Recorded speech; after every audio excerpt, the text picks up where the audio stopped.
This channel does not promote any violent, harmful, or illegal activities. All content provided by this channel is meant for an educational purpose only.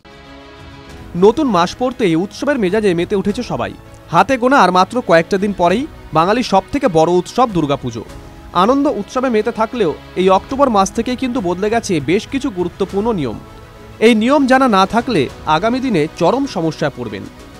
October মাসের শুরু থেকে আয়কর, আধার card, mutual ফান্ডে TDS সংক্রান্ত একাধিক নিয়ম বদলে গেছে। এক নজরে জেনে নেওয়া যাক সেই পরিবর্তনগুলো। আধার কার্ডের নিয়মে পরিবর্তন। প্যান কার্ডের নথি বা আয়কর রিটার্ন জমা দেওয়ার ক্ষেত্রে এবার থেকে আধার এনরোলমেন্ট নম্বরের বদলে আধার নম্বর দিতে হবে। 1 অক্টোবর থেকে এই নিয়ম কার্যকর হয়েছে। প্যান কার্ড তৈরির ক্ষেত্রে বা আয়কর রিটার্ন জমা দেওয়ার ক্ষেত্রে আর আধার এনরোলমেন্ট আইডি দিতে হবে না, শুধু আধার নম্বর দিলেই হবে। কেন্দ্রীয় বাজেটে আয়কর নিয়ে বেশ কিছু পরিবর্তনের কথা ঘোষণা করেছিলেন কেন্দ্রীয় অর্থমন্ত্রী নির্মলা সীতারামন।